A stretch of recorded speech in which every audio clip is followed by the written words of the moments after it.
Muy buenos días, señoras y señores, miembros de la Universidad de Barcelona, miembros de la Fundación Mutua Madrileña, excelentísimos señores académicos. La Real Academia de Ciencias Económicas y Financieras incorpora entre sus actividades de creación y transmisión de conocimiento la figura de catedrático, y ello como símbolo mayor y sujeto activo de la investigación y de la enseñanza. Esta idea se ha hecho realidad por la confluencia de objetivos entre tres grandes instituciones españolas del saber y del saber hacer: la Universidad de Barcelona, la Real Academia de Ciencias Económicas y Financieras y la Fundación Mutua Madrileña. Para que esa idea se haya podido convertir en una feliz realidad, ha sido necesario el liderazgo de una personalidad académica excepcional, la excelentísima doctora Ana María Gil Lafuente, catedrática de la Universidad de Barcelona, académica de número de nuestra Real Corporación y directora del Observatorio Económico y Financiero que preside el Premio Nobel de Economía Finn Kinlan. ¿En qué mejores manos podríamos depositar la palabra para que exponga contenidos y protagonistas de esta nueva aventura científica que ahora iniciamos? Doctora Ana María Gil Lafuente, tiene pues la palabra. Gracias, señor presidente, y gracias a todos los aquí presentes.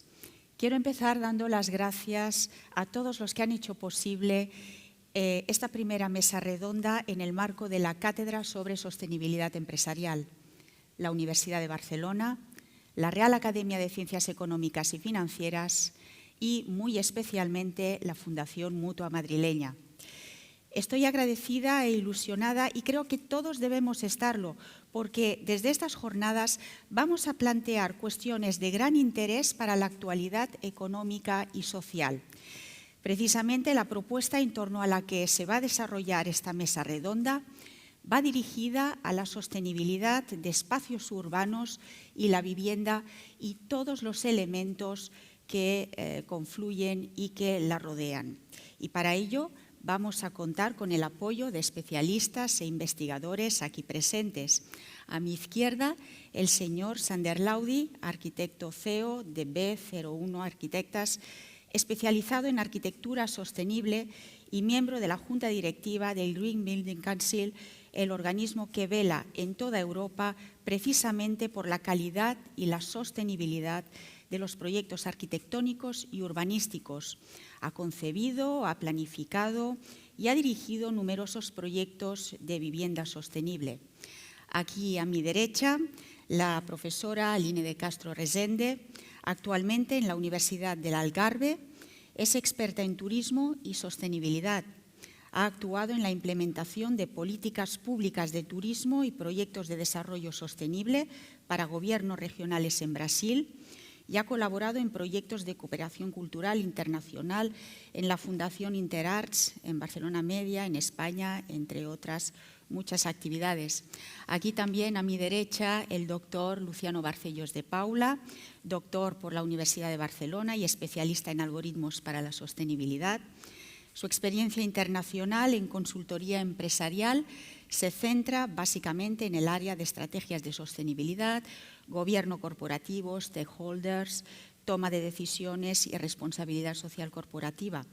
Actualmente es profesor del Departamento de Posgrado de Negocios de la Pontificia Universidad Católica del Perú y es director del Observatorio de Innovación y Sostenibilidad en Centrum Católica Graduate Business School. Y finalmente, a mi izquierda, el señor Luis Amiguet es director de comunicación de la Real Academia de Ciencias Económicas y Financieras y periodista de La Vanguardia, y será el encargado de moderar el debate que tendrá lugar tras las intervenciones de los expertos. Bien, y hechas las presentaciones, voy a proceder a ceder la palabra al señor Sander Laudy. Muchas gracias, señora Gil.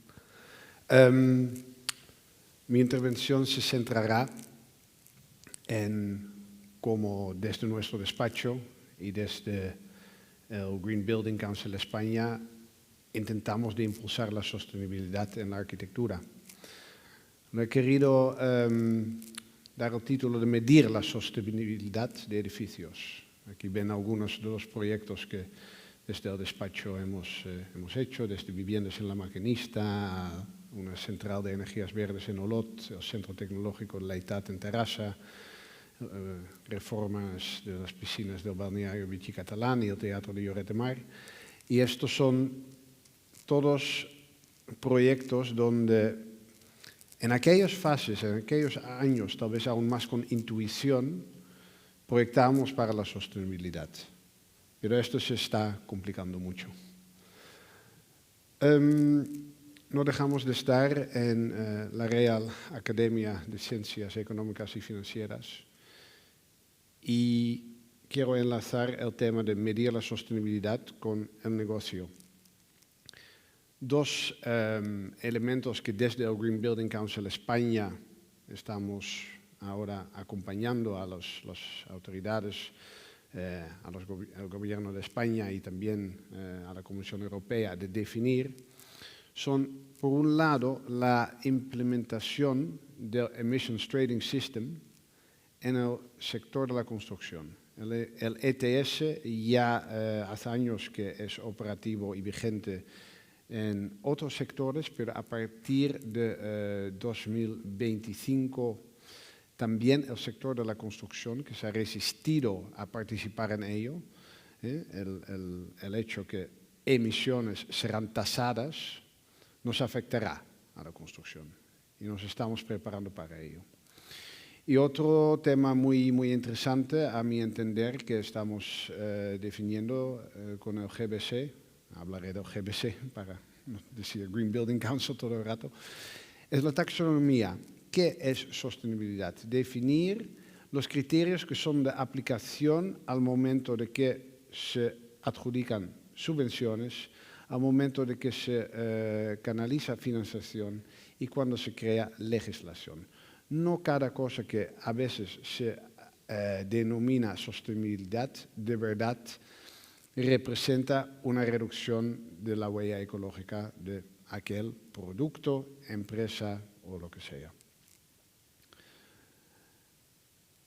Se está intentando de medir la sostenibilidad en todos los sectores empresariales de nuestra sociedad.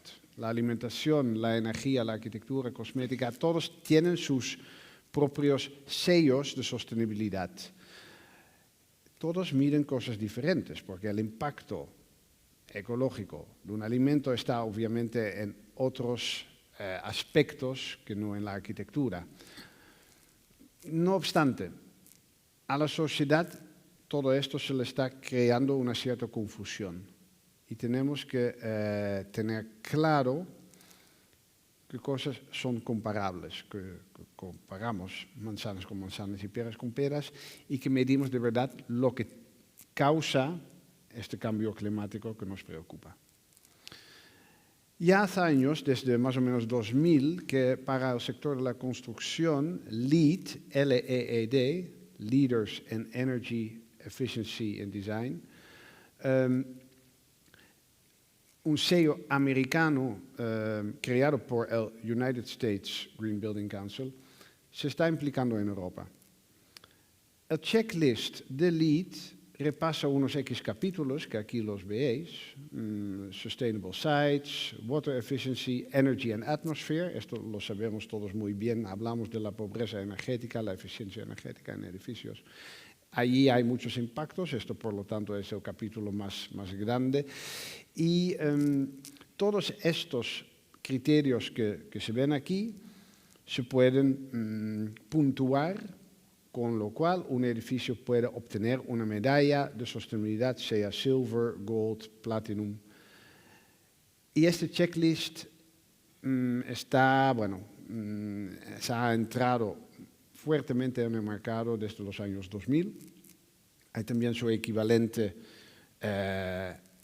británico, BREEAM. Estos son los dos más utilizados hasta ahora, pero se nos quedan cortos, francamente. El checklist, a mi entender, no representa la complejidad con lo cual tenemos que medir nuestros impactos. Puede ser que una decisión sobre una ventana en un edificio, para dar un ejemplo muy cotidiano, tiene a la vez efectos positivos y negativos sobre la huella ecológica. Puede ser que a través de una ventana yo pierdo calor, o puede ser que me entra el sol según la orientación. Entonces, la complejidad del diseño arquitectónico y, por lo tanto, de la medición de los impactos de nuestras decisiones se tenía que reflejar de otra manera. El Green Building Council de España, más o menos simultáneamente con el Green Building Council de Alemania, más o menos en 2008, empezaban a proponer otra manera de medir, que ya no era un checklist, era un matrix. De diferentes capítulos, tal como los tenían también LEED y BREEAM, se empezaban a medir diferentes impactos. Esto es una complejidad que al cliente no profesional le cuesta mucho entender. Cuando alguien hace una reforma de su casa y un arquitecto le intenta de explicar la complejidad de que si hacemos tal, puede ser que. Esto ha costado que cuaje dentro del mercado, pero poco a poco estamos llegando y la Unión Europea, la Comisión Europea también está diciendo estos esquemas, estas metodologías que desde España y desde Alemania se están impulsando deberían ser el estándar en el sector. También este matrix se está extendiendo ahora con un módulo de Life Cycle Assessment. Así que ya no miramos solamente la fase de la construcción, miramos también la fase de la producción de los productos de la construcción, quiere decir lo que ya pasa antes de que yo tengo un solar abierto donde estoy construyendo, lo que ha pasado en la fábrica que me trae los elementos de construcción. Esto también lo tengo que tener en cuenta. Y también tengo que tener en cuenta lo que pasa una vez que yo he acabado mi edificio y se empieza a utilizar bien o mal. Después este edificio necesitará un mantenimiento o una rehabilitación. Aquella fase también, en la fase de uso, lo tenemos que contabilizar. E incluso el fin de vida, quiero decir la demolición o el desmontaje de edificios y la recuperación de según qué materias, todo esto entra en el Life Cycle Assessment y nuestros matrices de la certificación verde, que aquí veis el logo, que un edificio puede obtener 5 hojas verdes si lo hace todo a la excelencia. Aquí estamos teniendo esto en cuenta. Verde es la metodología española. DGNB, das Deutsche Gesellschaft de Neuheftiges Bauen, es nuestro partner internacional. Aquí veis cómo se está haciendo cada vez más complejo la metodología de medir, pero yo me temo que no hay más remedio. Es muy difícil de cuantificar el impacto ecológico y nos hemos equivocado. Nos hemos equivocado por ser simples a veces. Por la reducción de la complejidad podemos tomar decisiones equivocadas. Tenemos que aprender, estas metodologías se actualizan constantemente y solo así podemos acercarnos a una metodología de construir y diseñar que de verdad reduce el impacto ecológico de nuestra construcción. Un mito que yo quiero aquí aclarar. La construcción sostenible es cara. Bueno, el DGNB, nuestros compañeros alemanes han hecho un esquema muy gráfico que aquí relaciona la calidad de sostenibilidad de según qué proyecto y los costes de construcción en euros por metro cuadrado. No es de por sí así que un edificio sostenible requiere más inversión inicial. Lo que requiere es más criterio por parte de quien proyecta, más conciencia por parte del promotor y también más rigor por parte de la constructora. Pero esto no de por sí debe llevar a más costes. Es estar al tanto y estar diseñando y inteligentemente aprovechar el potencial medioambiental que el proyecto nos brinda. Voy a un ejemplo práctico. DGNB, su metodología, ahora también en algún momento se lanzó al mercado español para ir fusionándose, de hecho, por instancias de la Comisión Europea con la certificación verde. Y más o menos cuando esto empezó también me llama un promotor con quien tuve contacto hace 15 años más o menos, esto era el año 2019, y el señor Fontbona me dice: Sander, ¿cómo estás? Bueno, el despacho ha sobrevivido toda la crisis, estamos todos bien, gracias Albert.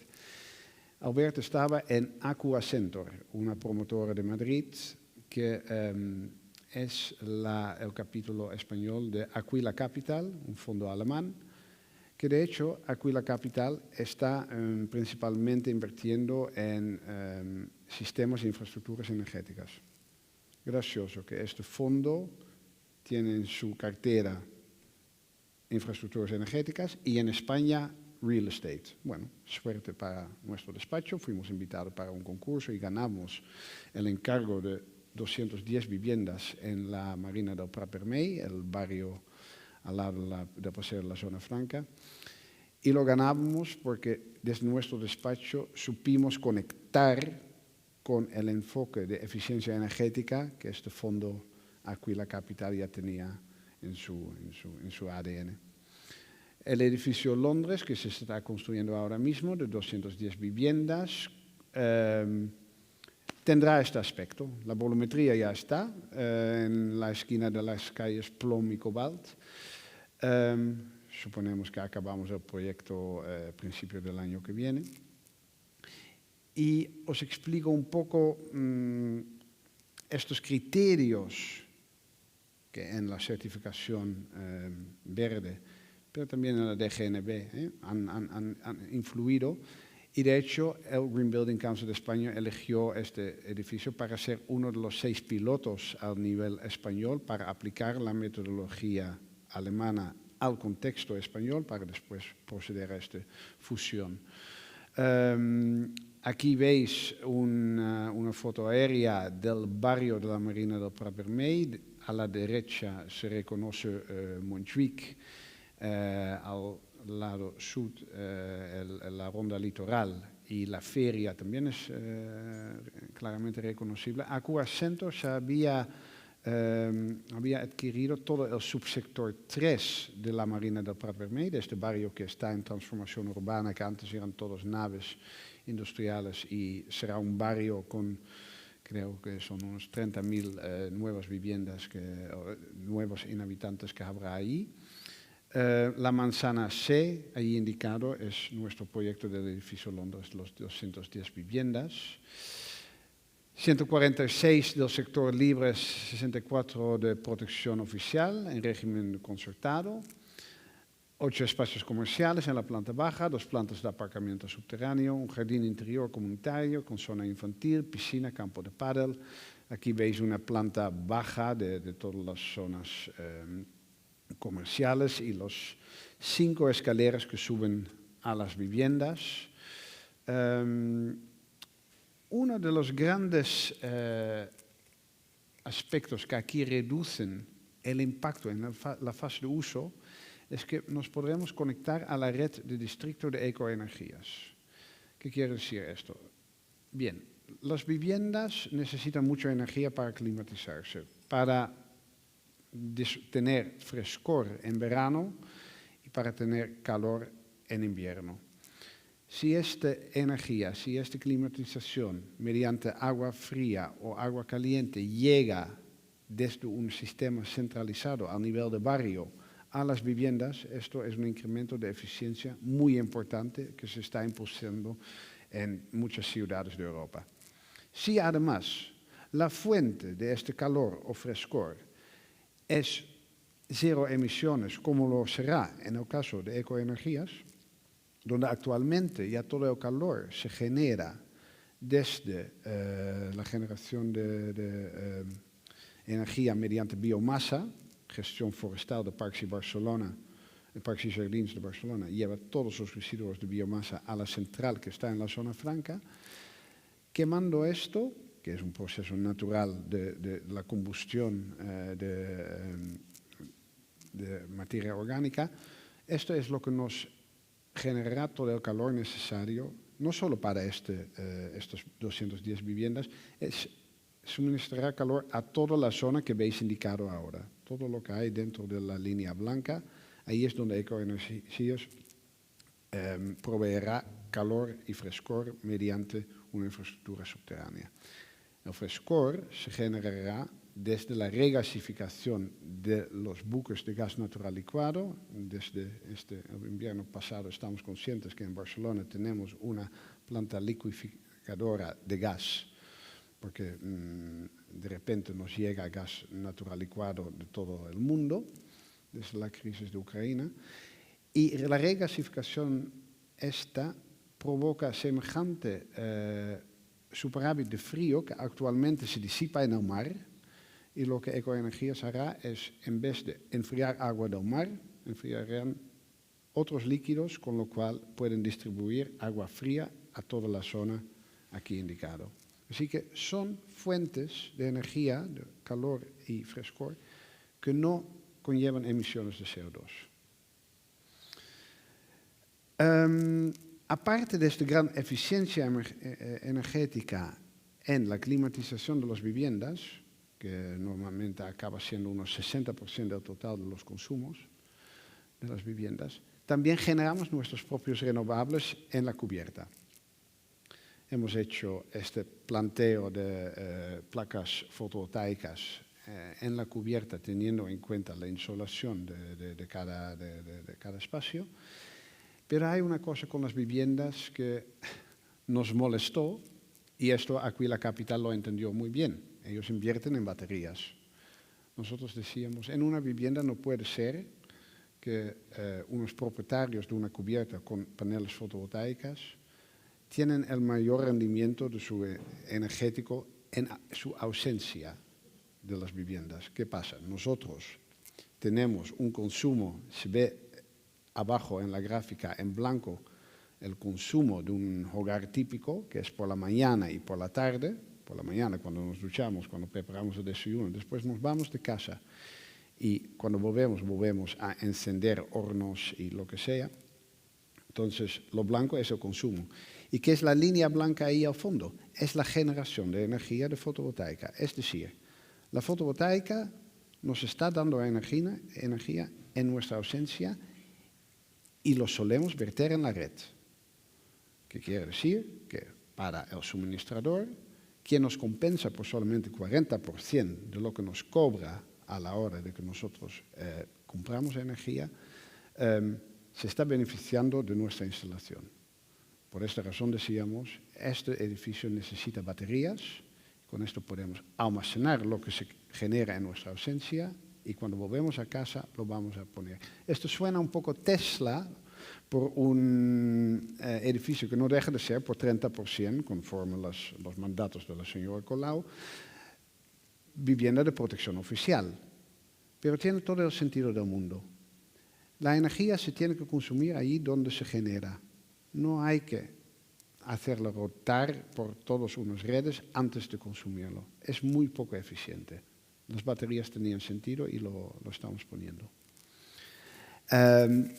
También hemos hecho cosas como provocar una ventilación natural del parking, que los parkings normalmente tienen que estar constantemente ventilados con maquinaria que está encendido casi todo el día.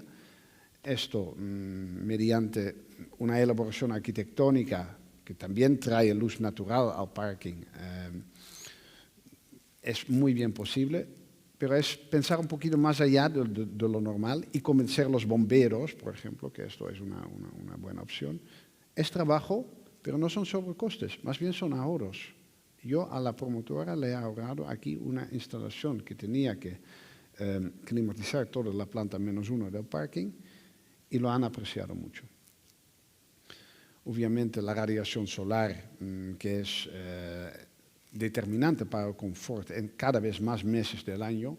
Es una cosa que teníamos que controlar. Uno quiere que el sol entre en invierno, pero no en verano. Entonces, cada gran ventanal que teníamos tiene encima de él un voladizo que lo protege en los meses que es inconfortable la entrada de radiación solar directa.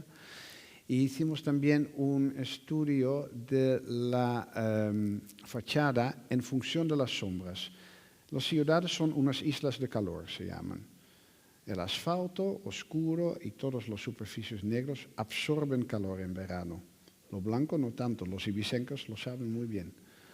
Entonces nosotros hicimos un análisis de todas las diferentes fachadas, cuánto energía acumulado solar recibían, cuánto calor caía sobre aquellas partes de la fachada, y en función de estos gráficos adaptábamos los colores de la fachada.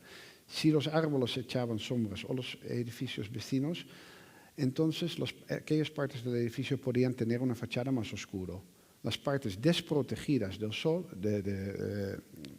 donde no había nada que impedía la radiación solar, los hemos hecho más, o los estamos haciendo más claros. Y esto da este dibujo degradado que, bueno, creo que representa las necesidades de confort. Ventilación cruzada, algo muy clásico, muy típico, también se ha aprovechado mucho para estas viviendas, casi 30% del total. Calidad del aire interior, lo estamos también trabajando mucho. Y espacios exteriores de calidad. Estas son cosas que yo encuentro más difícil de medir. Vuelvo un momento a lo de medir. El valor de espacios comunitarios, ¿cómo lo repercuto en emisiones? Bueno, tal vez porque la gente ya no se tiene que desplazar, lo cual significaría unas emisiones. Esto me lo ahorro al tener dentro de un mismo complejo todos esos servicios.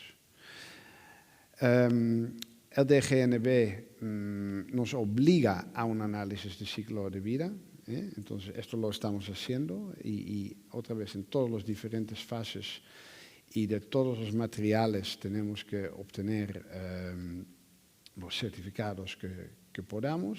Es un trabajo farragoso, pero también nos enseña mucho, la verdad. Y al final, a ver, no deja de ser una promoción en un mercado muy competitivo. Vamos a obtener una medalla silver y ya estoy contento, porque si es la primera vez que esta metodología de DGNB se aplica aquí en España, no podía ser que yo ya de entrada saco un gold. Tenemos que tener más bien recorrido hacia adelante. La metodología nos tiene que impulsar a mejorar. Si yo a la primera ya saco un platino, la metodología no es suficientemente ambiciosa. Sacaremos un silver y nos va a costar porque estamos 52%, no podemos bajar durante la construcción debajo de los 50, no lo haremos, pero yo aprecio esta metodología porque nos induce a mejorar en un futuro. Entonces el edificio ahora mismo está así y creo que ya mucho está vendido, pero bueno, si queréis podéis pasar por la Marina del Prat Vermell y allí os atenderán con gusto. Muchísimas gracias, señor Laudi, por esta magnífica y esclarecedora exposición. Realmente poder medir la sostenibilidad en los espacios habitables y además comprobar que esto favorece la economía del bienestar, bueno, es increíble, hay que tenerlo en cuenta, es estratégico a la hora de diseñar los espacios urbanísticos. Bien, cedo la palabra al doctor Barcellos. Tiene la palabra. Ok, muy buenos dias com todos. Bueno, para mim é um honor, não, participar desta mesa sobre sustentabilidade com especialistas na área. E meu tema justamente trata para ampliar um pouco a discussão sobre o tema, sumar, não, ao que o senhor Laudi acaba de nos explicar, com ferramentas, metodologias e principalmente a utilidade, a aplicabilidade, não, de eu ter no dia a ser a sustentabilidade em torno construído. Então, eu creio que esta apresentação também vai somar, não, a essa discussão. Bueno, então, o tema de minha ponência justamente está, primeiro vou compartilhar alguns números de um importante estudo lançado recentemente por Circular Economy, que justamente trata de investigar um pouco mais sobre a taxa de circularidade, não, da economia, ou seja, se estamos em um modelo linear ou se estamos em um modelo econômico circular. Modelo linear, ou seja, tirar, extrair, não, ou seja, produzir e tirar, não, ou seja, os recursos da natureza, não? E já o modelo circular justamente se busca aproveitar ao máximo os materiais, seu uso e justamente reduzir os impactos, não, que todas as atividades econômicas justamente podem produzir isso, não, para desenvolver-se, não. Então, acá esses números são números não muito positivos. Isto justamente acá, claro que sabemos que Espanha terá números melhores do que vou apresentar, mas todavia estamos acá também um pouco lejos de nossos vizinhos, não? Como Itália, como França, como Alemanha. Então, claro, temos aí um desafio justamente por percorrer. E se vamos justamente, esses são os valores a nível mundial, vemos que justamente é preocupante, não? Então, creio que boas iniciativas como esta mesa redonda e esse grupo de investigação justamente podem atrair luzes, não, à economia de outros países também, para que podemos invertir esta tendência negativa, não? Então, acá os dados que vocês podem ver, em 2018, a economia circular representava 9,1%. Já em 2019, ou seja, barramos para 9%. Ou seja, 9% está na economia circular. E os outros, 91% está na economia linear. Não? Então, é muito grave. Aí vemos que em 2020 hemos tenido aí uma caída para 8,6%. Em 2021 se mantuvo justamente este valor. E para 2022, ou seja, lamentavelmente estamos a 7,2% circulares. Então, claro que aí as soluções transformadoras devem ser aplicadas em 4 sistemas-clave, de acordo com esse estudo, não, de Circular Economy. Primeiro, os sistemas alimentares, que têm um impacto bastante expressivo, não, neste modelo, manufaturados e consumíveis, mobilidade e transporte, e, finalmente, entorno construído, que é o tema desta apresentação. Não? Então, um outro tema muito importante é que nos últimos 6 anos, não, justamente hemos consumido mais materiais que todo o século XX. Então, justamente é algo, é uma advertência, não, a todos nós outros, não, do que estamos fazendo, não? E claro que isto ha melhorado a qualidade de vida das pessoas, não? Mas ao mesmo tempo estamos justamente alcançando, não, os limites seguros, não, medioambientais do planeta, conforme podemos ver nesta figura. Ou seja, os 9 limites planetários, justamente estamos afetando esses limites, não? Então, aí temos alguns dados justamente sobre esse sistema e seus impactos. Por exemplo, a construção e a demolição supõem quase 33% do consumo total de materiais. E o setor, este setor, não, genera 36% de resíduos na União Europeia. Então, são dados bastante expressivos, não? E nas últimas décadas também se ha triplicado o consumo de arena, de acordo com as Nações Unidas. Não? E o setor da construção provoca uma série de desastres relacionados com o clima e impactos com os limites planetários, como, por exemplo, podemos citar o câmbio do uso do suelo, uso de água doce, não? Acidificação de oceanos, câmbio climático. Então, vamos ver a continuação alguns desses impactos, não? E depois, claro, um pouco as soluções, não, para trabalhar estes impactos. Então, por exemplo, 25% do câmbio do sistema terrestre justamente está, não, sendo impactado justamente por este setor, não, da construção. Apesar que pueblos, cidades e infraestruturas representam só 1% da superfície terrestre mundial. Não? Então, a extração de materiais é responsável pela destruição de habitats e perda de biodiversidade. Também tenho aqui alguns dados, por exemplo, relacionados ao impacto ao câmbio climático, não? Que tanto se habla, e o tema dos oceanos. Então, 40% das emissões mundiais de gás de efeito invernadeiro podem atribuir-se à construção, o uso e a demolição de edifícios. Además, a produção de cimento contribui em torno ao 7% das emissões mundiais de CO2. Então, aí, se juntamos esses dois dados, ou seja, faz uma enorme contribuição ao calentamento global, não? E todos esses eventos climáticos extremos e severos que cada vez mais estamos vendo, não? Por exemplo, em América do Sul, não? Sequias em Europa, incêndios e outros temas, não? E as operações de construção são responsáveis por aproximadamente 55% do consumo de eletricidade. Então, é muito bem-vindo iniciativas e estratégias como apresentado o senhor Laundi, justamente para tratar este tema, não? Ou seja, reduzir o consumo justamente de eletricidade no setor construído, não? Bom, em relação ao estresse hídrico, não? Que é um tema fundamental, básico para nós outros, ou seja, necessitamos respirar, necessitamos caminhar, produzir alimentos, não? Tomar água, não? E para produzir alimentos necessitamos deste recurso natural. E claro que este setor impacta no tema hídrico, não? Então, a extração de arena, por exemplo, e grava, perturba o abastecimento de água. Isto vai cambiar todo o sistema, justamente, hidrológico, ecossistemas fluviais e costeiros, não?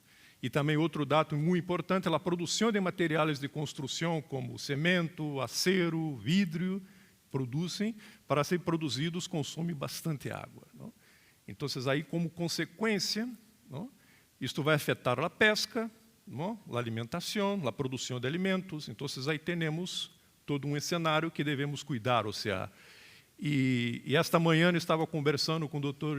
Rio Alurra, e justamente, ou seja, pensar, ou seja, uma palavra muito sábia, ou seja, devemos pensar como um sistema, as coisas não estão aisladas, não? E justamente as causas globais, não? Produzem efeitos locais. Então, os países e pueblos mais vulneráveis justamente vão sentir mais, não? Isso vai trazer também migrações de pessoas, não? E já está ocorrendo, milhões de pessoas estão justamente desplaçando justamente por os efeitos do câmbio climático, não? E aqui vamos tratar um pouco das soluções, não? E a ser um pouco mais agradável esta manhã, não? Então, aqui temos, por exemplo, a eficiência energética que o senhor Laundi comentou ao início, não? Então, utilizar estratégias circulares, por exemplo, criar edifícios eficientes, inteligentes, desde um ponto de vista energético e dos materiais, ou seja, que materiais vamos utilizar, como podemos ahorrar energia ou guardar a energia, justamente, não? Que o sol quizás está produzindo para nós outros nos painéis solares, usar energia limpa, não? Como calefação, refrigeração barro, emissões de carbono, como bombas de calor, por exemplo, pode ser uma alternativa, dar prioridade aos eletrodomésticos de baixo consumo. Então, pensar justamente a hora de entregar uma obra, se vamos incluir equipos eletrônicos, ou seja, que sejam justamente de baixo consumo, eficientes, o máximo possível, não? E aí temos uma outra linha, não, para soluções que seria aproveitar ao máximo o que já existe, não? Então, temos bastante construções já criadas. Então, podemos reutilizar, renovar os materiais secundários dos edifícios existentes, não? Construir também edifícios mais eficientes com soluções urbanísticas, por exemplo, que seguem princípios de desenho circular, não? Então, nesse ponto acaso, ou seja, de poder desmontar um edifício, utilizar quizás uma estrutura em outra parte. Por exemplo, assistimos ao Mundial de Futebol no de Catar, onde justamente um estádio todo, ou seja, feito de contenedores, que uma vez que finalizou o Mundial, ou seja, esses contenedores vão servir a outras coisas, ou seja, não será basura, não será, ou seja, então toda a construção, o impacto de materiais que se utilizou para ser esse material, esse estádio, justamente vai utilizar, não, em outras finalidades, não? Bom, devemos também priorizar os materiais e os enfoques circulares, não, reforçando acá. Então, aí utilizar, por exemplo, o uso de madeira ou madeira laminada em lugar de acero e hormigão, não? cambiar por outros materiais disponíveis localmente. Não? Às vezes vamos buscar recursos e materiais tão lejos, não? Ou seja, buscamos esse acercamento, desenvolver uma economia verde, sustentável. Não? Finalmente, aí temos também utilizar a construção modular, não? Dar prioridade a estruturas ligeiras de arena para reduzir o uso de cimento e acero. Não? E claro, aí vemos essa bonita foto, utilizar os terrados verdes sempre que possível. Não? Isto vai ajudar não? Também a capturar as emissões de CO2, a ser mais agradável os ambientes urbanos, não? E aí há o tema climático também, ou seja, da temperatura, não, de regulação da temperatura dos edifícios. Então, pode ser uma alternativa também para priorizar esses materiais e um enfoque justamente da economia circular. Aí temos a possibilidade de reutilizar os resíduos, também comentado na primeira apresentação desta manhã, não? Ou seja, reutilizar os componentes de arena com construção, quando seja possível. Aí vemos num processo de reciclagem, de separação de materiais, isto pode servir justamente para fazer outros materiais não, que vão ser utilizados na construção. Então, aí, reciclar a maior parte possível desses resíduos será fundamental justamente para reduzir esses impactos. Não? Então, assim, necessitamos menos materiais vírgenes na natureza, ou seja, como na arena e na grava, por exemplo. Não? Então, um modelo econômico basado na economia circular justamente pode satisfazer nossas necessidades com 70% do que temos atualmente. E justamente evitar que passamos os limites naturais do planeta, não? Dessa sustentabilidade. Aí, como conclusões desta investigação, não? A circularidade descende à medida que nós outros estamos aumentando a taxa de extração global de matérias-primas. Ou seja, cada vez mais recursos estão destinando ao setor da construção. Não? Necessitamos de casas, não? Portugal e outros países passam por necessidade de habitação, mas devemos justamente tentar utilizar os recursos já existentes, não? E se vamos utilizar melhor a construção, pensar de uma maneira mais eficiente. Então, a resposta deve ser rápida e estratégica, justamente ver os sistemas que necessitam de prioridade, não? E justamente buscar um modelo sustentável que justamente vá garantizar recursos naturais para futuras gerações. Não? Então, aí estamos falando de desenvolvimento sustentável, porque da maneira como está, alguns países estão indo na direção, mas na grande maioria dos países ao redor do mundo, justamente estamos no modelo não sustentável. Não? Finalmente, é essencial a colaboração do setor público e privado. E a academia também para ampliar a transição hacia uma economia circular. Então, eventos como este, ou as investigações da RACEF, da UB, da Universidade de Barcelona, são importantíssimas justamente. Ou o que vemos fazendo, não em Peru, com a Pontifícia Universidade Católica do Peru, ou seja, de buscar a sustentabilidade, buscar generar um impacto social, ambiental positivo de nossas ações, não? E conscientizar justamente empresários, e governos justamente da importância deste tema. Não? Então, as soluções circulares para o entorno construído assegurariam os limites de segurança do planeta. Então, se não derramos justamente passar esses limites, porque justamente teremos as consequências que já estamos observando. Não? Então, me gostaria de agradecer, aí tem as referências, muitas graças por la atenção. Vocês também podem, através desse QR Code, não, conhecer um pouco minha trajetória, os projetos de impacto social e ambiental que tenho desenvolvido e, ou seja, continuar a conversação, não finalizar aqui nessa mesa redonda, pero que podemos ser justamente agentes de câmbio, não, deste processo. Então, muitas graças por la invitação, uma vez mais, por participar. E se tem alguma pergunta ou comentário, estarei à disposição a continuação. Muchas gracias. Gracias, doctor Barcellos, por sus grandes aportaciones precisamente sobre el entorno construido y las soluciones circulares que propone, que precisamente tienen que enmarcarse inexorablemente en una colaboración público-privada. Cedo ahora la palabra a la profesora Aline de Castro. Muchas gracias. Un gusto estar aquí con vosotros esta mañana para hablar de tema tan importante, ¿no?, para la sociedad. Entonces, mi enfoque será en la sostenibilidad urbanística en los destinos turísticos, ¿no? Y vamos a ver a continuación un poco sobre qué es el desarrollo, ¿no?, sostenible del turismo, pero también un caso específico sobre sostenibilidad urbanística, ¿no? El caso de Ljubljana, es la capital de Eslovenia, donde ha aplicado, ¿no?, buenas prácticas en este ámbito. Y después también un estudio científico que da cabo de los impactos de este desempeño ambiental que se ha implementado en la ciudad y cómo se cambia la percepción del turista. Y el turismo sostenible, entonces, según la Organización Mundial de Turismo, ¿no?, el desarrollo sostenible del turismo es el turismo que tiene plenamente en cuenta las repercusiones actuales y futuras, económicas, sociales, medioambientales, para satisfazer a necessidade de los visitantes, pero não somente, pero também da indústria, do entorno e das comunidades anfitrionas. Quer dizer, não, a satisfazer todos os stakeholders e preservar, não, para as gerações futuras. E o incremento da adoção das práticas sustentáveis no âmbito do turismo se ha incrementado basicamente por duas razões principais. Um, o cambio de consumo de los consumidores. ¿No? Hoy hay un cambio hacia el consumo de productos y servicios mucho más responsables. Entonces, esto también ha impulsado varios destinos e empresas a cambiar, ¿no?, su actividad económica en esta dirección.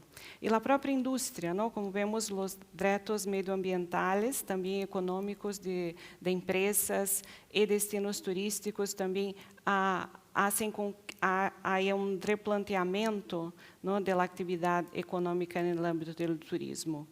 E também ha sido muito impulsionado por a crise econômica do COVID, ¿no? O setor do turismo ha sido dos mais impactados com a pandemia.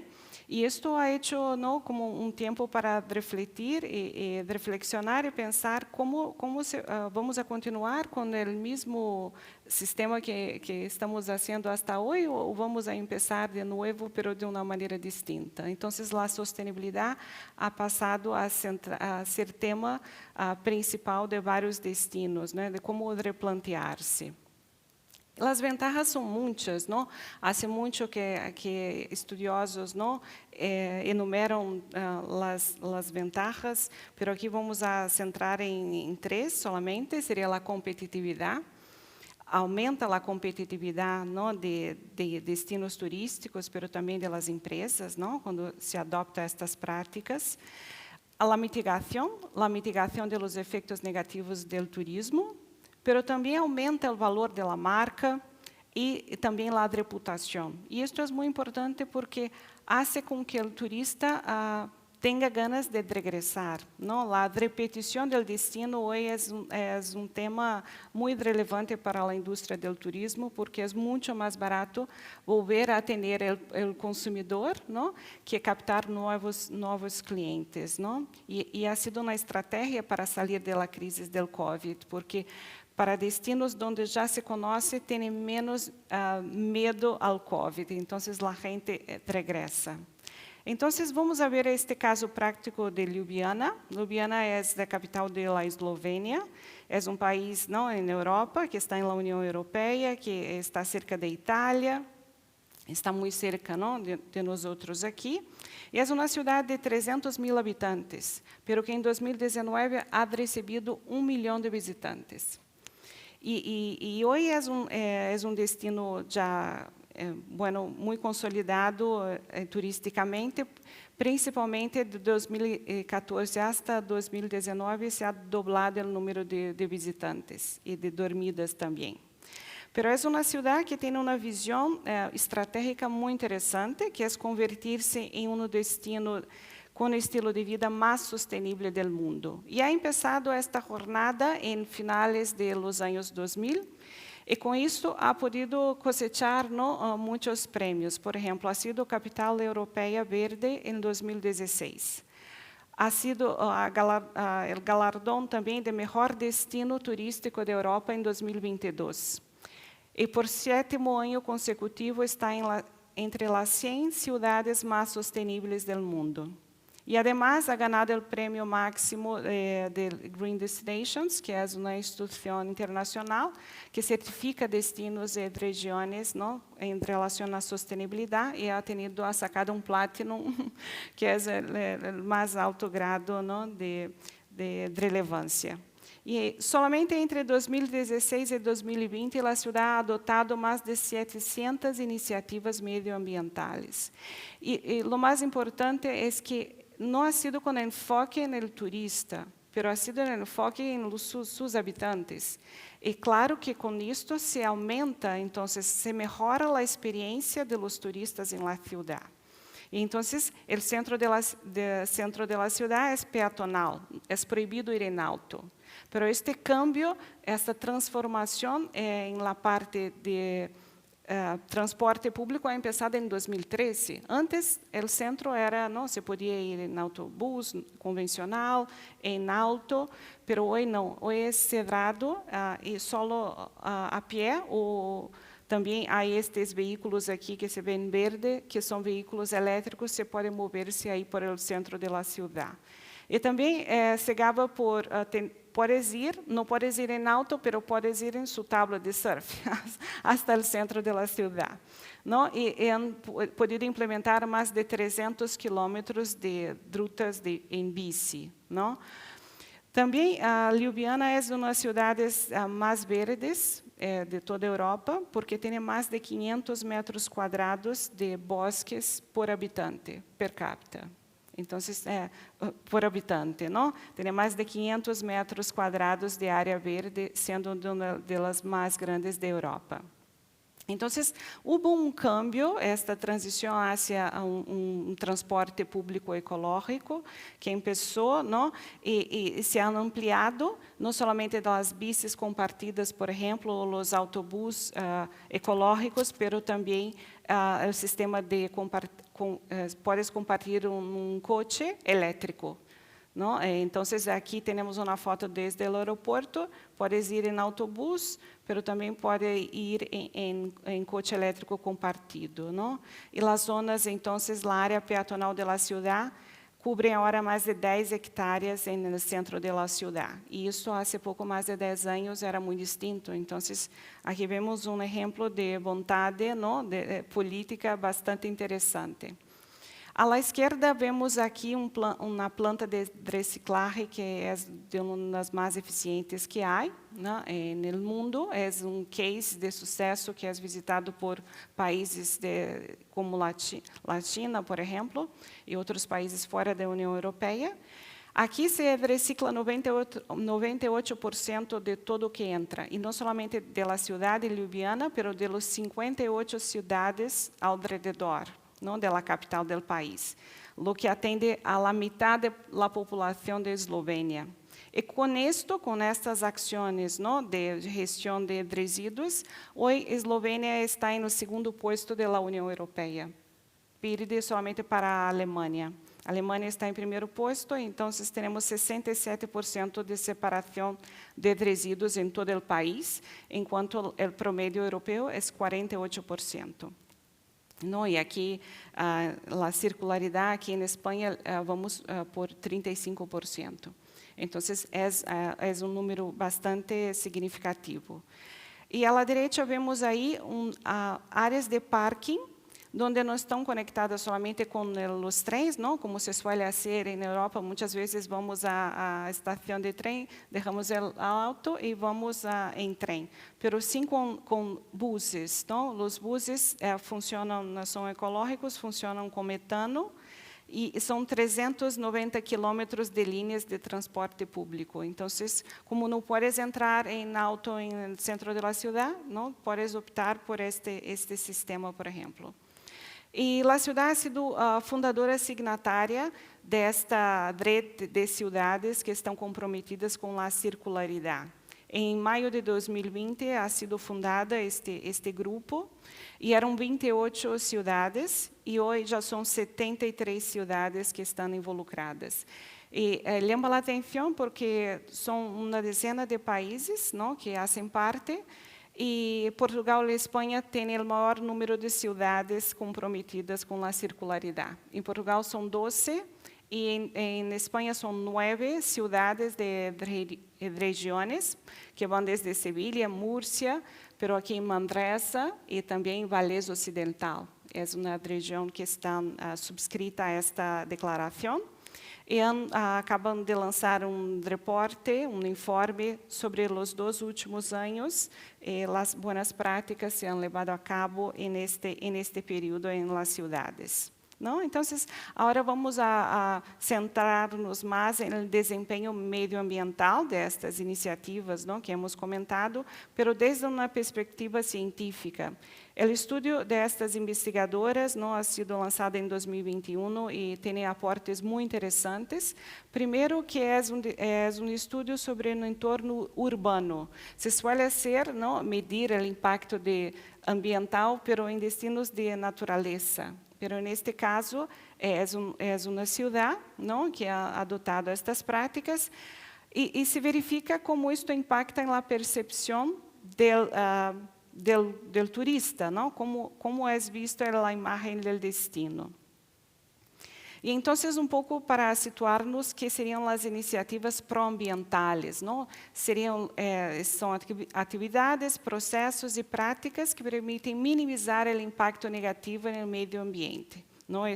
Nos traz esta definição as autoras do estudo, e se pode exemplificar, por exemplo, por a gestão da água, dos resíduos, do transporte público, e reciclagem, por exemplo. E à direita vemos uma imagem de lo que é a gestão de resíduos em la cidade.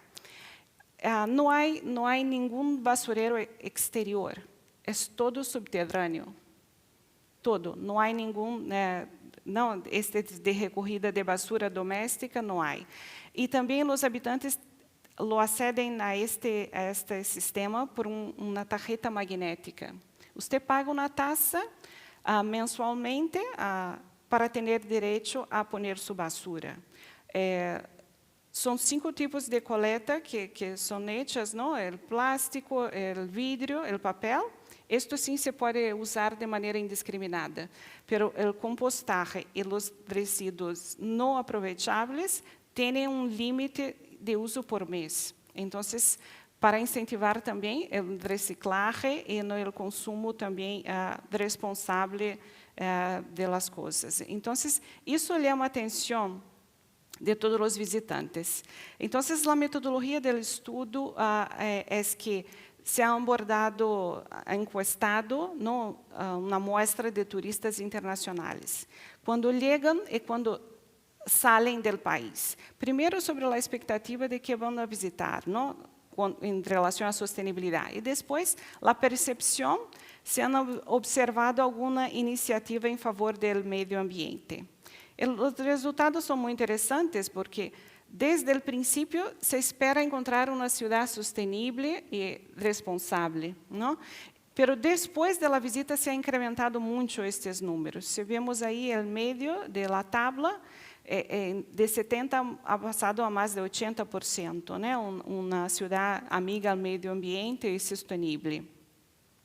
Então, quase todos os visitantes han percebido essas medidas ambientais em la cidade de Ljubljana. Ha sido perguntado de 2 maneiras, uma pergunta aberta e outra com questionário cerrado. A pergunta aberta, que vinha primeiro, dava conta que se tu has notado algo, que é o que has notado? O 23% das pessoas han dicho que seria a recorrida de reciclagem de resíduos, vemos aí nas papeleiras, pero também 19% é o transporte público. E quando tinha um questionário para dizer o que mais han visto, os carriles de bici, a comida, a água potável, porque, por exemplo, para reduzir o plástico de só uso, há várias fontes de água potável por la cidade. Então, tu vas e cargas a água que necessitas, não tens que comprar botelhas de água todo o dia, por exemplo. E as conclusões deste estudo, quais são? É que a sustentabilidade genera uma imagem positiva que influye en la percepción de los turistas. Y el más importante, esta imagen que es generada para los turistas es lo que se llama imagen orgánica, que es lo que el propio turista, compilando a información antes y durante la visita, retiene, que es más relevante para la toma de decisión que acciones de marketing, por ejemplo, la imagen pasada por acciones de marketing. Y esto no se puede cambiar lo que el turista piensa, pero sí, con este estudio está demostrado que si haces visible las medidas medioambientales, se puede impactar en la percepción del turista.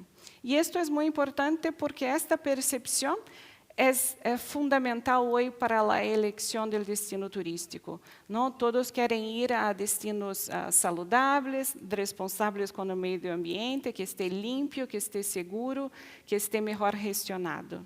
Entonces, es todo, y aquí están las referencias, y me gustaría dar las gracias por la atención. Muchísimas gracias, profesora, por sus valiosas y excelentes contribuciones, sobre todo porque hace extensible el concepto de sostenibilidad a todo lo que son los destinos turísticos y todas las consecuencias que esto comporta. Y además creo que es un aspecto muy relevante, sobre todo para los países en los cuales una parte importante del Producto Interior Bruto depende del turismo. Entonces, bueno, pues felicito su contribución. Bien, muchas gracias a todos los presentes por estas magistrales presentaciones y a continuación vamos a abrir un debate que sin lugar a dudas nos va a permitir a todos los presentes poder hacer algún tipo de preguntas a estos expertos que tenemos hoy el honor de poder tener en este auditorio.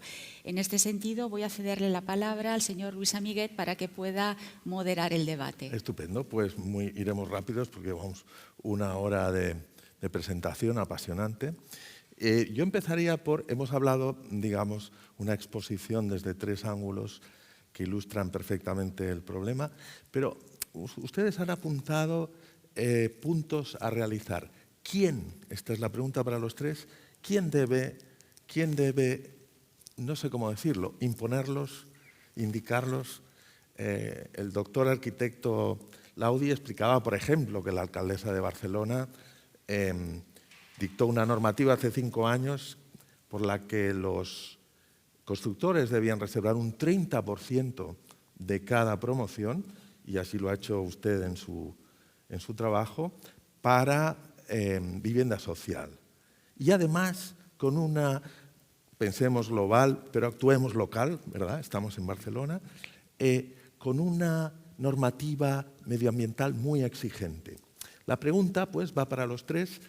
¿Quién debe implementarlo? ¿Cómo? ¿Tiene que haber multas? ¿Hasta qué punto debe ser coactivo el poder público o hasta qué punto debe conciliar intereses? Doctor Laudi.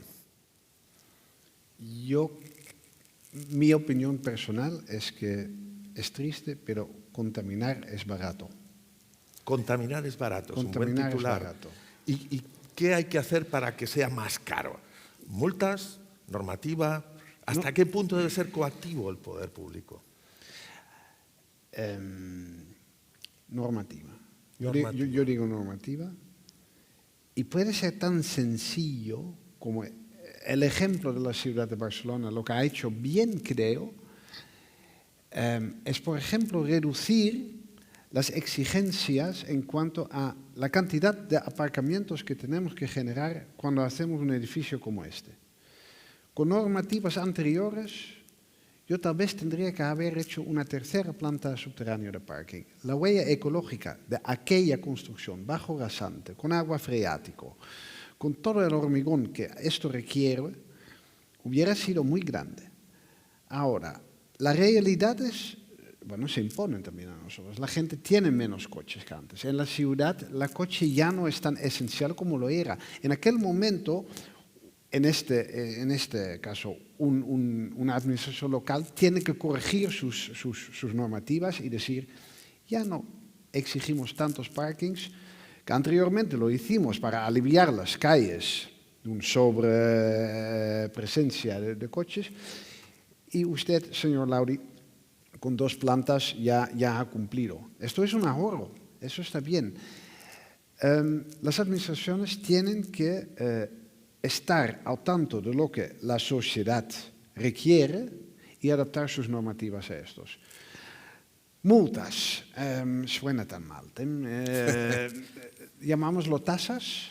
Tasas, yo creo, bueno, y la realidad también es que muchas de las energías fósiles aún disponen de un trato muy favorable. Se multa poco. Se beneficia poco el quien es innovador y quien lanza algo nuevo. O sea, más normativa, usted pide más normativa, más multa. Deja eso de las multas. Pero sí, incentivos económicos, llamémoslo así. A ver, la doctora Castro, ¿qué opina? Sí, yo creo que es importante que el gobierno, que la entidad pública lidere el proceso. Claro que la sociedad civil es importante para pautar y presionar también, pero yo veo que cuando hay una iniciativa que proporciona condiciones, por ejemplo, en el caso específico de Ljubljana, de recoja de resíduos. En 2016, antes de implantarse la planta de gestión de resíduos, nadie hacía reciclaje. Todo el mundo no vía como esto, ellos explican, ¿no? que no sabían cómo hacerlo y tenían una resistencia muy grande. Y hoy toda la población está involucrada. Entonces, se ha creado una conciencia y también medios para hacer posible esto. Entonces, creo que la estrategia debería ser impulsada por los medios institucionales. Pero, al mismo tiempo, hablando de las tasas, ¿no? Observo que hay muchas normativas desde la Unión Europea, por ejemplo, pero que los países no quieren implementar. Prefieren pagar multas a la Unión Europea o tasas a la Unión Europea, pero no implementan. Entonces, yo creo que la voluntad política es esencial y la presión también de la sociedad civil para que esto cambie es fundamental, pero hay que tener una directriz, un paraguas más grande que cree condiciones para ejecutar estas políticas también. Tal vez porque se paga con dinero público, pero los votos son a tu partido y tiene un coste electoral. ¿Qué opina, doctor Meceira? Ok, muy bien. Bueno, que essa pergunta me permite justamente recordar a teoria dos grupos de interesse, não, de Freeman desde 84, e essa teoria sigue vigente com sua atualização em 2010 e passa a ser justamente, ou seja, como vamos conseguir generar riqueza, como vamos conseguir generar prosperidade, não? A prosperidade compartida, não? De acordo com o Dr. Rio Alurra, ou seja, se nós outros não entendemos, se não chegamos a um consenso entre esses stakeholders, esses grupos de interesse. Então, se pensamos que a responsabilidade está solamente nos governos, não? Há países que vão errar justamente à custa dos votos, ou seja, não vai ser encargos ou normativas severas, porque justamente isso pode impactar, não? Em minha eleição, por exemplo, não? Então, claro, ou seja, por outro lado, vemos que a pressão da sociedade, a consciência, generar esta consciência, hace justamente esta pressão para generar novas leis, justamente para permitir um ambiente mais sustentável, não? Então, eu vejo que é uma responsabilidade compartida, ok? Desde um ponto de vista dos empresários, empresárias, e das empresas que justamente já estão identificando que ser sustentável eu consigo ventajas competitivas. Antes não era assim, ou seja, havia justamente, ou seja, invertir em la sustentabilidade, quizás não vou ter tanto retorno econômico dessas ações. Mas agora, justamente com o modelo de Land, já podemos ver, não, com as obras sustentáveis, esta ventaja, ou seja, por que viver em uma habitação, em uma casa sustentável? Isso vai ahorrar recursos, não? Ou seja, e no futuro, ou seja, devemos pensar a largo prazo, não? Ou seja, então esta visão cortoplacista, justamente creio que não é sustentável. Então eu vejo acá justamente esta divisão de valores, ou seja, se buscamos uma prosperidade compartida, creio que as responsabilidades também. Ou seja, devemos nós outros, como cidadãos, exigir, não, na consciência, a academia, ou seja, ajudarem na consciência, os empresários, justamente buscar também sua ventaja competitiva nesta via. E o setor público vai fazer seu papel, ou seja, porque senão, se quedamos justamente, cruzamos os braços e derramos, não? Alguns governos tomar esta decisão, pode ser que seja tarde, não? Demais, ¿no? Entonces yo creo que hay una visión compartida justamente. Muy bien. Dos preguntas más, porque llevamos ya 1 hora y cuarto. Yo creo que con 2 preguntas que podemos acotar. Inmediatamente yo le diría aquí al doctor arquitecto Laudi que me diga 2 cosas, 3, tal vez solo una, que le parecen urgentes y tal vez igual de importantes para tal vez salvar el planeta. Hablando de mi oficio, ¿no? y economía circular, yo creo que no habíamos cruzado las presentaciones, pero me alegro. Han coincidido. Bueno, justamente muy complementario, no lo quise tocar, porque justamente en este edificio yo creo que nosotros hemos quedado corto en innovación material, pero en este edificio, por ejemplo, tendríamos que haber... En la Marina. En la Marina, lo que presenté, áridos reciclados para el hormigón. De esto ya desde el año 2020 existe en Cataluña una ley que exige que cada edificio de promoción público o privado tenga en su hormigón a lo menos 5% de árido reciclado. Desde 2020 la ley. Solamente hace un mes, más o menos, la ley ha entrado en vigor porque carecía de reglamento. Bueno, las presiones del sistema. Los constructores se quejan. Y los productores de cimiento y tal y cual. Hay queja. Pero hay también empresas muy interesantes, y puedo dar nombres.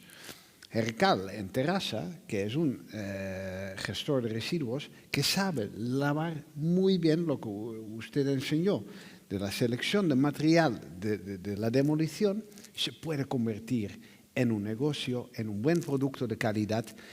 Ahora sí que la normativa, menos mal, lo está imponiendo, esta innovación material para que lo que construimos de obra nueva tenga ya materiales reciclados. Allí vamos a reducir mucho el impacto y, seré muy breve, lo otro es ya no hacer obra nueva, hacer también rehabilitación. Estamos aquí en un edificio precioso, antiguo. Edificios antiguos tienen mucho encanto. Miramos de rehabilitar antes de proceder a la demolición y la obra nueva. Me consta que la normativa del Ayuntamiento de Barcelona es extensiva tanto a la rehabilitación como a la obra nueva y es muy exigente y por eso decía que los constructores se quejan mucho. Veremos el y coste los innovadores electoral. no nos quejamos. Veremos tantos. el coste electoral. Doctora Castro. Sí, yo creo que Urgente e importante, ya. Sí, la sostenibilidad tiene que venir con la acción, ¿no? Entonces, muchos académicos dicen que la sostenibilidad tiene que tener responsabilidad. Entonces, hay que promover la acción. Pero no siempre es fácil, ¿no? Muchas empresas se quejan que el concepto es muy vago y que no se sabe cómo implementar, ¿no? Entonces, el señor arquitecto estaba diciendo de la definición, de la taxonomía, ¿no? Que en ese sector también necesitamos de más definiciones y más guías para que se pueda implementar de manera más rápida esto, de una manera más efectiva la responsabilidad, ¿no? Ambiental y social de los destinos y de las empresas. Más normativa, más explicaciones. No solamente normativas, pero guías que pueden venir, ¿no? Desde instituciones del tercer sector, como ya son estas que hacen las certificaciones, por ejemplo, ¿no? Pero una adopción más integral a estos tipos de guía para facilitar la implementación. Tomaseira. Ok, de maneira muito objetiva, não, devido ao tempo. Ação também, ação. E nesse ponto acá, eu me sumo justamente com um aporte, ou seja, redução do imposto da renda a los sostenibles, ou seja, impuesto de la renta para... Interesante. Claro. Reducción del impuesto. Claro, o sea, si yo soy sostenible como persona física, o sea, se paga menos impuestos, o sea, o como empresa, y cada vez más, fiscal, quanto mais reciclaje, quanto mais estamos aí, ou seja, vamos reduzindo essas imponências. Ou seja, por quê? Porque o custo, justamente, do câmbio climático é elevadíssimo, ou seja, em reparações de infraestrutura, em todos os temas que temos de reconstrução de países, ou seja, então, o sea, con sequía, no con tanto todo. multas como bonificación, claro. no tanto desincentivo o sea, como incentivo. ¿Cuáles incentivos? O sea, crear incentivos justamente para que Eso es urgente. Personas, soy sostenible, pero ok, yo pago menos la renta, ¿no? Estupendo. Pues para acabar, yo haría una última pregunta ya muy personal y quiero que sean tiernos y quiero que sean personales y que se impliquen emocionalmente. ¿Qué hacen ustedes? ¿Qué hace su familia? ¿Qué hacen sus amigos? ¿Qué nos piden? ¿Qué nos piden a todos para que este planeta lo puedan heredar nuestros nietos, hijos, para que este planeta siga siendo una excepción magnífica en el universo inerte? Doctor Laudi. No vamos a comprar ninguna segunda residencia, vamos siempre de viaje, cada vez un nuevo destino, cada vez exploramos algo, así vemos cosas no nuevas. compra segunda residencia. No. Magnífico. Vamos de viaje cada vez en casa de otros. Pide a nuestra audiencia, oiga, en vez de comprar, alquile, ¿no? Exacto. Exacto. Interesante. Doctora Castro, ¿qué hace usted por el planeta? Ay, yo soy una persona muy empeñada con reciclaje. Es que yo soy el pesadelo de toda mi familia. Mi madre cuando viene a estar conmigo no puede ser. Hasta la cápsula de café, no, es que yo paso la basura 3, 4 veces para ver que si no hay nada. Es una obsesa del reciclaje, sí, doctora. Sí, es como una enfermedad casi. Muy bien. ¿Y qué nos recomienda que lo seamos? Así que, bueno, que todas las personas se involucren y que, bueno, necesitamos tener más conciencia, ¿no? Porque creo que la generación de ahora creo que es más engajada, ¿no? Tiene más conciencia, pero yo veo que hay algunas partes de la población, quizás, por ejemplo, mis padres, que es mucho más difícil que estén involucrados. Entonces, creo que tenemos un trabajo desde nuestra casa a involucrar a todos en esta misión. Doctor. Okay. Bueno, de mi parte, implementar o ODS, Objetivos de Desarrollo Sostenible, número 12, o sea, consumo responsable. O sea, consumo responsable. ¿En qué se concreta? ¿Qué hace usted? Bueno, comprar lo necesario, ¿no? E justamente quando já uma prenda, por exemplo, já não está, ou seja, já está bastante usada, ou se podemos justamente... Prenda, visto usted de reciclado. Uma prenda de vestir, sí. Ou seja, justamente hacer pues una viste donación... usted muy bien, si me permite, se puede vestir reciclado y bien, ¿no? Sí, claro. Estupendo, que sí. Gran consejo. Pues doctora. Bien, cerramos este debate. Antes de finalizar esta jornada, quisiera agradecer a todos los presentes sus fructíferas aportaciones y, bien, agradecerles de nuevo por estar aquí y compartir esta agradable jornada. Espero, les emplazo a todos a seguir participando en las próximas jornadas que ya les iremos anunciando. Y, bueno, decirles que al fin y al cabo nuestro reto es lograr para todos un mundo más próspero y más sostenible. Gracias a todos. Gracias.